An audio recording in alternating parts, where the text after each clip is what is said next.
Video 99, The Ancient Lives of Bujar Topalaj.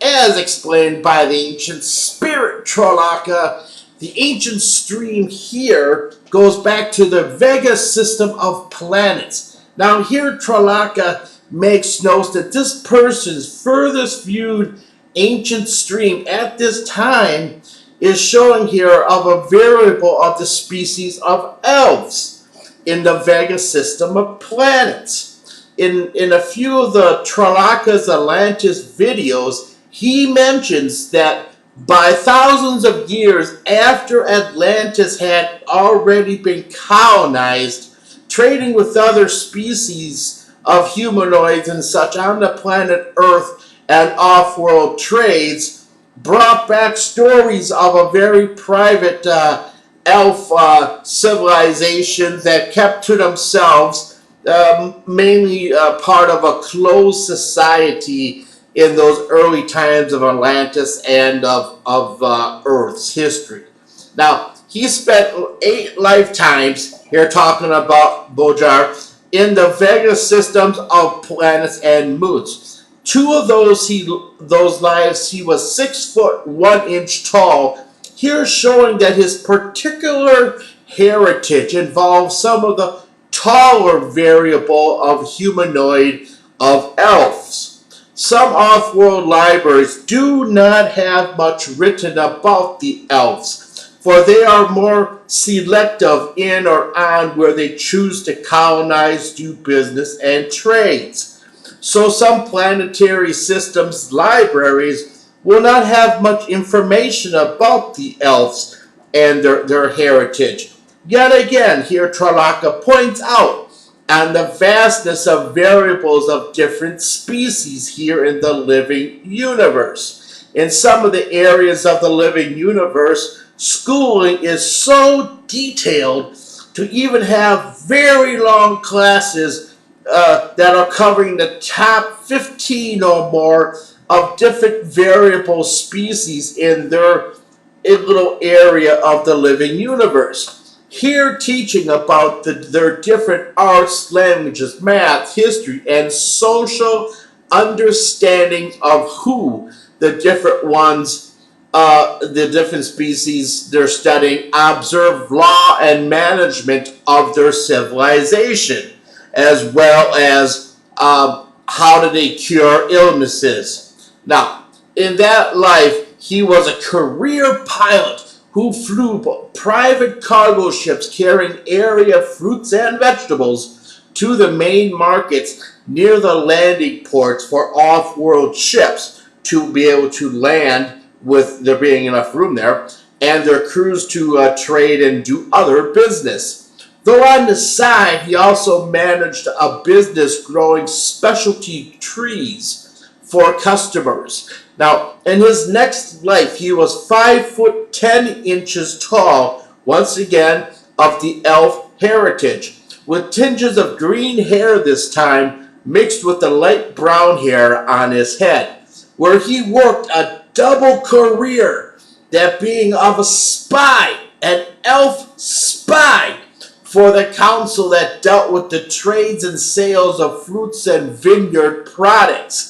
This was a very catchy yet rogue trade to be in, rather be a job to be in, because of the rogue traders who would try to come in a very low orbit in the dark of the night, in a very, where areas are not inhabited at all, and sneak in and go up by those other shops and set up shop overnight to look like in the morning when people start doing business as if they're residents just coming in from on the other side of the hill, to try to get around that very time-consuming and strict inspection of off-world fruits and vegetables being brought to the planet's surface, to make sure that no creepy crawling insects get brought to this planet from other planets that are having troubles with them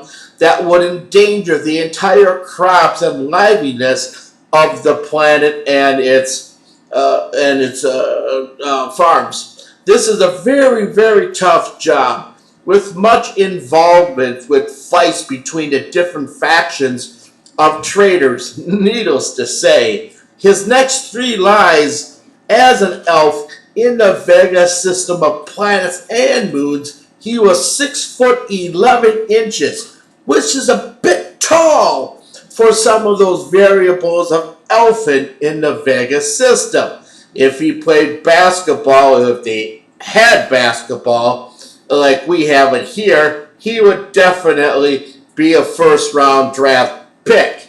In this life, though, he was a pioneer, and his specialty was that of advanced mechanical design and repair, which made him very popular in both that colony he was in and some off-world businesses who would take the time and spend the extra credits to fly their ships and equipment they need repairing to that planetary system he was on and do business with them.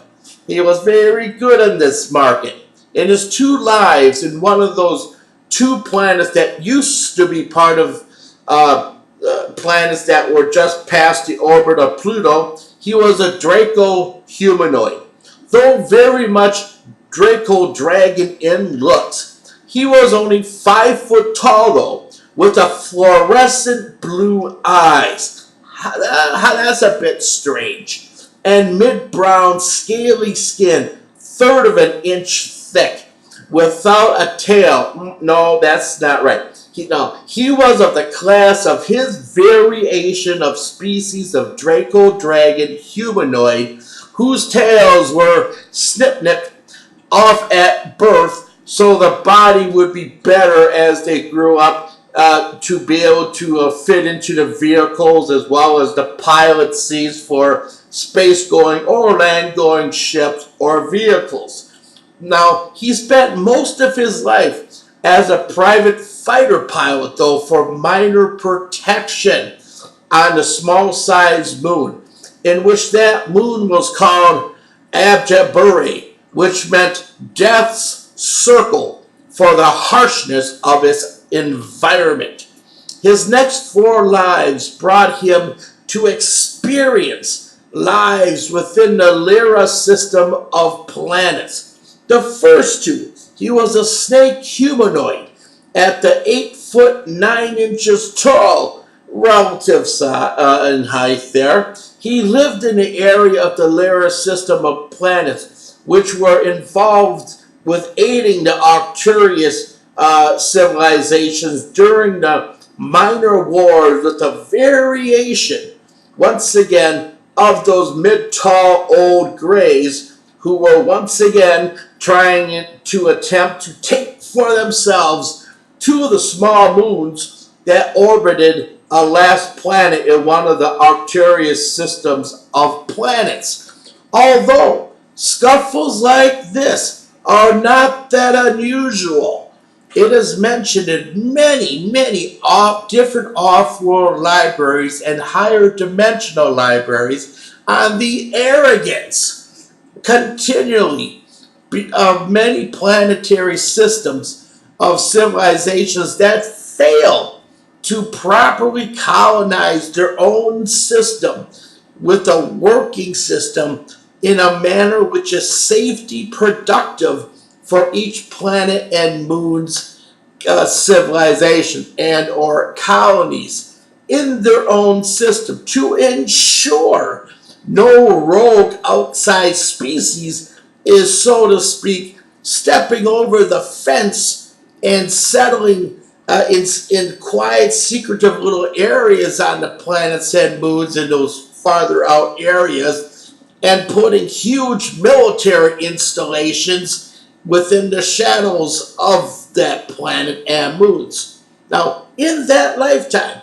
he was an Alliance warrior, though trained to pilot the new generations of Shadow XO's fighter ships, or the regular Shadow fighter ship. He spent many of those scuffles getting involved with being the mediator of all things, a mediator between the different factions of species in dispute, and Elfin being a mediator.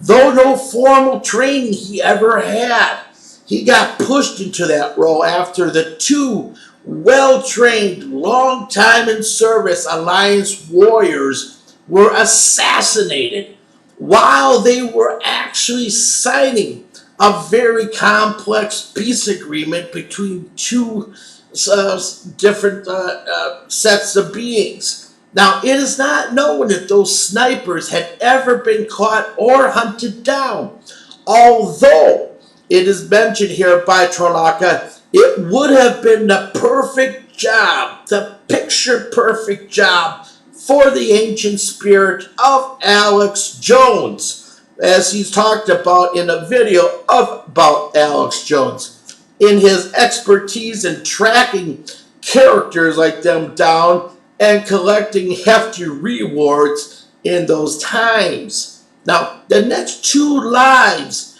he was a Draco humanoid. The first of this, he was 6 foot 3 inches tall, though here very much looking much more like a normal streamlined Draco humanoid, with the Draco features not very noticeable.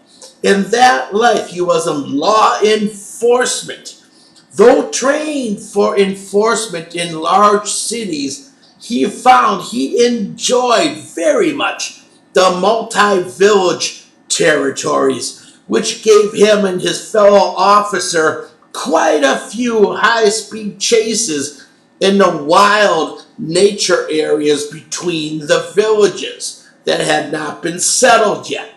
His nickname in that life was Sputtles, because of a bit of an embarrassing shootout between his fellow officer and him versus 8 career criminals who had tried to steal this large local hydrogen drive vehicle. Now, in the closing minute of that battle, he rolls out quickly from behind 2 very large bins, and when he went to fire at the last 2 criminals, his weapon energy charge coil fell out of his hand grip of his weapon, and leaving it, sending the strange ripple of energy that stopped just short of hitting the target and killing those 2 criminals, leaving a sputtling sound in the air. So from that time forward, he was called Officer Sputtles. Now, in his other life, he was a Draco humanoid at 8 foot 4.5 inches tall, a blending of a light brown on his scales. These scales were of a medium size, though they had a deeper depth in their thickness. They were medium sized, though, around. He had the more common humanoid head and had that regular 10-inch jawline that's in front of the face with a double row of teeth. The teeth in the first row are pointed and flat on the second row. Though they all fit quite nicely in his mouth when his mouth is closed, it is when he smiled and talked business side his teeth would show.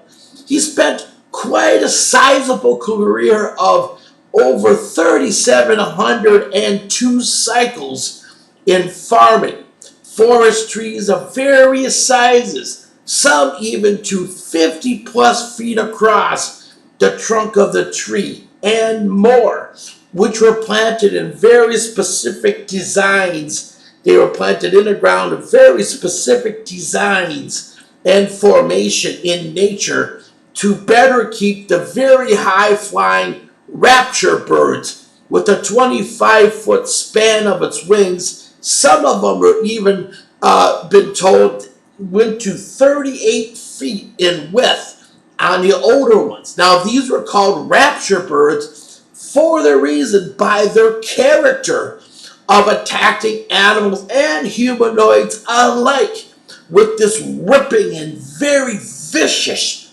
shaking of its newest caught food. They had been on that planet where he now lived long before that planet had colonists. And so somewhere along the way, they seem to have reasoned that they had the right to coexist, which is why such tall and thick trees with such huge spreading branches and big leaves were designed in those fence rows and roadways to protect the colonists. So, as always, my friends, keep learning new and more things about your ancient streams. Take time to learn to meditate correctly. It's important. Here noting that Tralaka in a few videos talked very exclusively about important things about meditations to never ever forget. This here is the ancient spirit Tralaka. Good night.